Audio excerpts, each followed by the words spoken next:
వేదికను అలంకరించిన డైరెక్టర్ సార్కి, మైకేల్ సార్కి, సిఓ సత్యం గారికి, జాయింట్ ఇన్ఛార్జ్ శివ గారికి, ఆంజనేయన్ గారికి, వివిధ బ్రాంచ్ ప్రిన్సిపల్స్కి, ఉపాధ్యాయులకి నా హృదయపూర్వక నమస్కారం.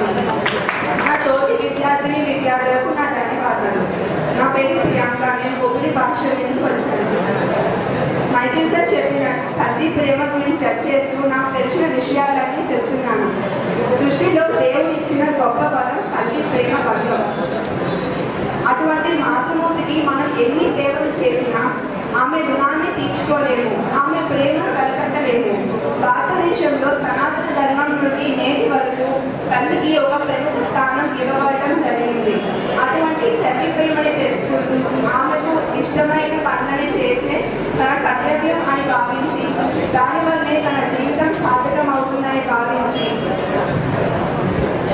ఢిల్లీకి రాజైన తల్లికి కొడుకే అని మైకేల్ సార్ చెప్పిన విధంగా గుంటూరు మెయిన్ క్యాంపస్ బిల్డింగ్ ప్రారంభోత్సవానికి తన తల్లికి అభిమాన నటుడైన అభినేని నాగేశ్వరరావు గారిని ఆహ్వానించి ఆయన సమక్షంలో తన తల్లి చేతుల మీదుగా రిబ్బన్ కటింగ్ చేయించిన గొప్ప వ్యక్తి తన తల్లి ప్రేమకు సాట్లేదని నిరూపించుకున్నారు.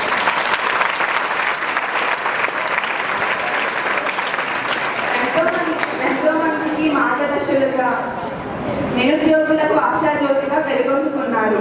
కాబట్టి మనం కూడా మన తల్లిదండ్రుల పట్ల ప్రేమ, అభిమానం, గౌరవం అన్ని కలుగజేస్తే మన డైరెక్టర్ సార్ లాగా మనం కూడా ఉన్నత స్థానానికి చేరుతామని అనుకుంటున్నాను. కాబట్టి మనం కూడా ఆయన స్ఫూర్తిగా తీసుకొని మనం కూడా మన తల్లిదండ్రుల పట్ల ప్రేమ, అభిమానం, గౌరవం కలిగి ఉంటే మనం కూడా ఉన్నత స్థానానికి చేరుతామని కోరుకుంటున్నాను. మన డైరెక్టర్ సార్ ఆశీస్సులన్నీ ఎప్పుడూ మనతోనే ఉంటాయి. కాబట్టి మనం కూడా ఎప్పుడు ఆయననే స్ఫూర్తిగా తీసుకొని జీవితంలో ఉన్నత స్థానానికి వెలుగుతారని కోరుకుంటున్నాను. మరియు మన భాష్యం విద్యా సంస్థలకు అధినేత అయిన డైరెక్టర్ సార్ గురించి మనకి ఎన్నో విషయాలు తెలిసిన మన విజయనగరం భాష్యంలోని మన సీనియర్ అశోకవర్ధన్ గురించి తెలిసిన మనకు తెలియని వ్యక్తులు ఇంకా ఎంతో మంది ఉన్నారు. కాబట్టి మనం కూడా వాళ్ళలాగా ఉన్నత స్థానానికి వెళ్ళాలని కోరుకుంటున్నాను.